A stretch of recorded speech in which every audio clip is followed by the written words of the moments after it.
అందరూ పరిశీలించిన తర్వాతే అది అక్రమ కట్టడం అని తెలిసే దాన్ని కూల్చారు. అంటే అంత సుదీర్ఘ పరిపాలన అనుభవం ఉన్న చంద్రబాబు నాయుడు అవన్నీ తెలియకుండానే అవి చేశాడా? ఆయన మొదటిసారి ముఖ్యమంత్రి, ఇప్పుడు సుదీర్ఘ పరిపాలన ఆయనకి ఎక్స్పీరియన్స్ చూసుకుంటే ఆ ఎక్స్పీరియన్స్ చెప్పుకుంటూ పోతే అబ్బో చాలా ఉంటుంది. 99లో ఏ మేనిఫెస్టో చెప్పాడో 24లో అదే మేనిఫెస్టో చెప్పాడు. 99లో అమలు జరిపితే ఉద్యోగ అవకాశాలు 99లో ఇస్తే ఇప్పుడు నిరుద్యోగులు ఉండరుగా. 99లో అభివృద్ధి చేస్తే అప్పుడు 2020 అన్నాడు, ఇప్పుడు 2040 అంటున్నాడు. ఇప్పుడు ఎప్పుడు కూడా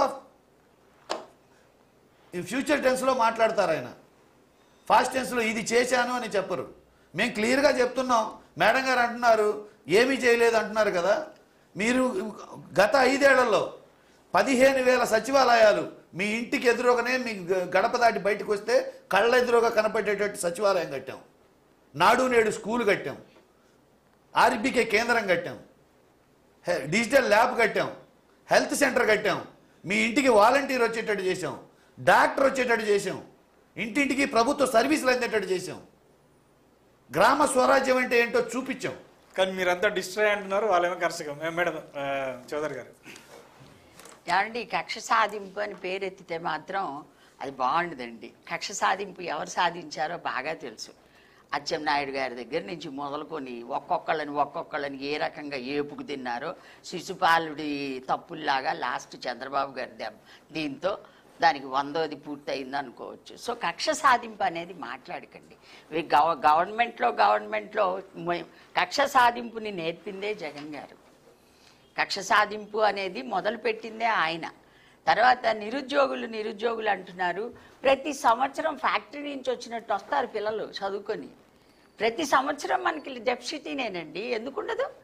అన్ని ఉద్యోగాలు ఎక్కడి నుంచి పుడతాయి? అది పేరెంటింగ్లో కూడా ఉంటుంది. ఎందుకంటే ప్రతోళ్ళు ఇంజనీరింగు డాక్టరే కానీ ఎవరు ఇప్పుడు ఐఏఎస్ ఐపీఎస్లకు వెళ్తున్నారు? Who is going? ఎవరు పోవట్లేదు. ఆర్ట్స్ సైన్స్ లిటరేచర్ ఎవరు తీసుకోవట్లేదు. జాబులు ఎక్కడి నుంచి పుడతాయి? పుట్టినంత వరకు సర్దిద్దుతారు.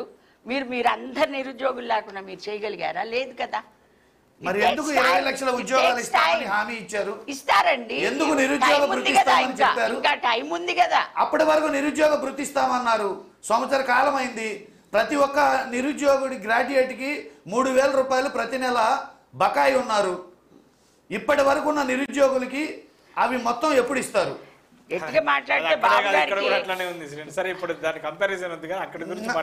కంపారిజన్ కాదు నేను అంటే ప్రభుత్వం ఇచ్చిన హామీ.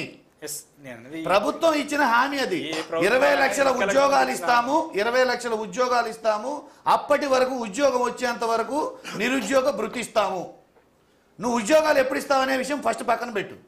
అప్పటి వరకు ఇస్తామన్న నిరుద్యోగ భృతి అది. ఇది దాదాపు నేను ఒక 20 సంవత్సరాలకి వింటున్నాను. నిరుద్యోగ భృతి అది ఫ్యాక్టరీ. ప్రతి ఎన్నికల ముందు చెప్తున్నారు, తర్వాత ఎన్నికల తర్వాత అమలుగా. మరి ఎందుకు మాట్లాడడం? వల్లగాని పని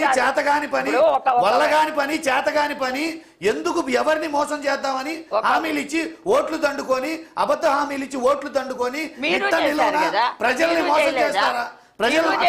ప్రజలను మోసం చేస్తారా? ఒక మాట అండి ఇక్కడ క్లియర్ గా, మీరు మేము ఒక 10,000 రూపాయలు అప్పు చేసి ఇస్తానన్న టైంకి ఇవ్వకపోతే వాడిని నీచంగా చూస్తాం, ఇష్టం వచ్చినట్టు మాట్లాడతాం, అవసరమైతే చీటింగ్ కేసులు కూడా పెడతాం.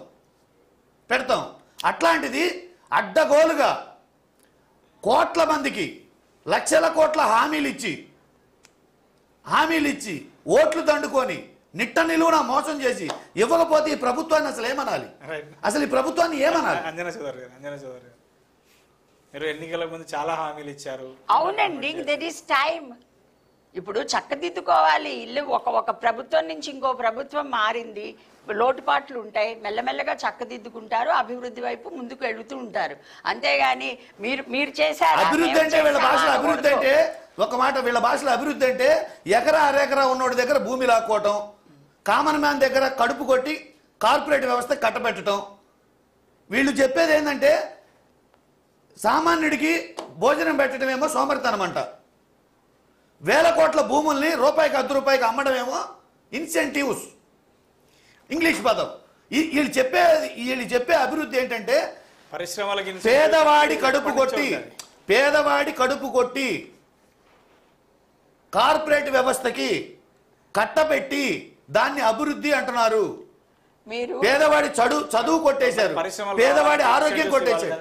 అది ఏ ప్రభుత్వాలైనా చేస్తాయి కదా, పరిశ్రమలు రావాలంటే మీరు పెద్దవారండి. మీరు ఒక మాట మా ఒకప్పుడు హైదరాబాద్ ఎలా ఉంది, ఇవాళ గచ్చిబౌలి ఉండేది కాదు, ఇవాళ ఎలా ఉంది. కాబట్టి వదిలేయండి, అభివృద్ధి అనేది జరుగుతూ ఉంటుంది. కాదు ఆ మాటకి అందరూ మీరు సెల్ఫ్ డబ్బా కొడుతూ ఉంటే దానికి కేసీఆర్ గారు సమాధానం చెప్పారు, నిన్నగాక మొన్న వచ్చిన రేవంత్ రెడ్డి గారు సమాధానం చెప్పారు.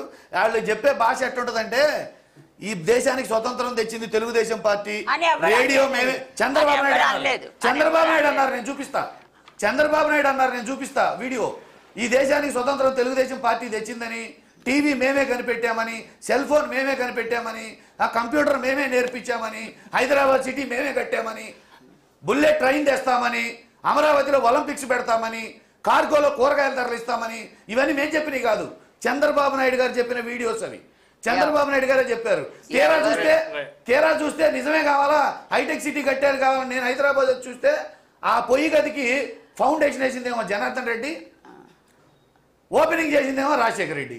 ఎవరు చేసినా మీరు ఒక ఓపెనింగ్ ఏమో రాజశేఖర రెడ్డి చేశారు, సీఎం గా అనుభవించినందుకు అసలు హైదరాబాద్ నగరాన్ని నేనే నిర్మించానని చెప్తున్నాడు. ఈ గ్లోబల్ పబ్లిసిటీ కొన్ని వందల సంవత్సరాల చరిత్ర ఉంది హైదరాబాద్ కి. అదే కేసీఆర్ చెప్పాడు కదా, హైదరాబాద్ నువ్వు నిర్మిస్తే నవాబులు ఏం చేశారని. రైట్ అంజనా చౌదరి చెప్తున్నాను కదండి. ఇప్పుడు లోటుపాటు అబద్ధాలు కాదు. ఒకప్పుడు తెలుగోడు అన్న గౌరవం తెచ్చింది మాత్రం రామారావు గారు, అది ఒప్పుకుంటారు కదా. రామారావుకి చెప్పులతో కొట్టింది ఎవరు, ఆ రామారావుకి చెప్పులు ఇస్తే కొట్టింది ఎవరు, రామారావు వెన్నుపోటు పొడిచింది ఎవరు. రామారావు దేవుడే, మంచోడే, మాకు ఇష్టమే. ఎందుకు చెప్పులు వేశారు, ఎందుకు వెన్నుపోటు పొడిచారు, ఎవరు చేశారు ఆ పని?